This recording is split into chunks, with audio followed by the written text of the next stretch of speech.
Okay, so now lastly, we're going to talk about the integration of experiences. So this slide kind of puts everything together. As we saw in the interview, and I believe that our interviewee definitely expressed experiences that supported the scholarly material that we went over and learned in the course. And then moving forward, I think as a whole, for social workers, it is important to see our clients holistically.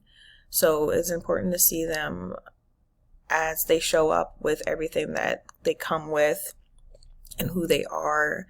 But it's also important to recognize and have a systematic or systems theory lens when we're working with clients, so that we can be able to see as our, interactions with them continue and we build more rapport and get to know them more and more, we'll be able to think on kind of a macro, a micro, meso, and a macro scale when it comes to everything that's playing out in their life, and how that relates to their spirituality, if spirituality has a presence in their life.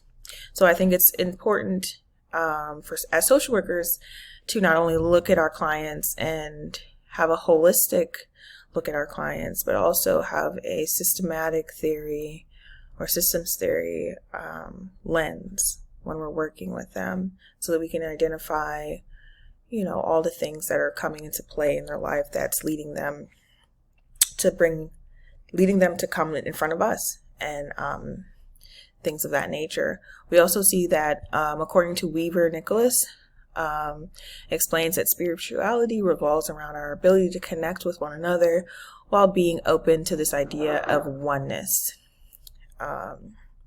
Human spiritual experiences is to be able to recognize that the individual is one small piece of an interconnected system.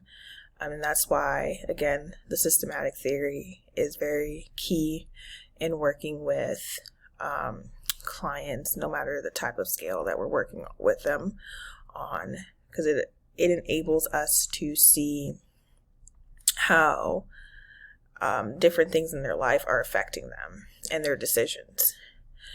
Working with a client in a macro level is being able to be open-minded to their spiritual experiences and using that as a strength to help guide their interventions.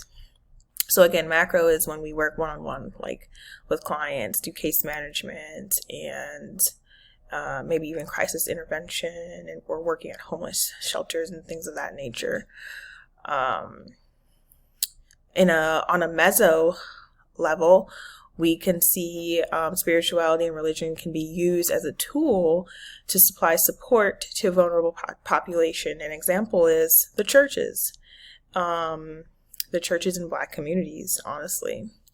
We see that the churches especially, for example, the Black community, the churches tend to be a place of congruence where people come together for that support, for that togetherness, for that community. And then on the macro level, we see that religion and spirituality definitely run deeply within our culture and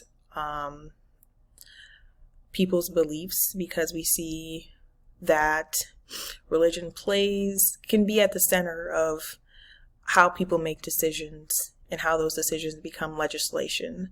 And what I'm basically an example of what I'm talking about is, in most recent news, the issues around abortion and the laws around, or the legislation around abortion.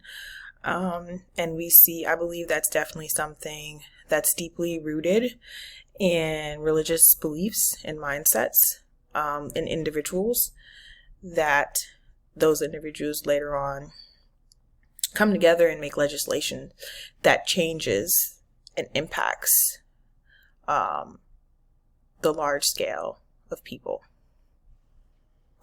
So then that's how we see how religion there's how we see how religion and spirituality kind of plays out on the macro scale and affects people's lives. So with that being said, that was all of my presentation, and these are my sources. Thank you all for listening.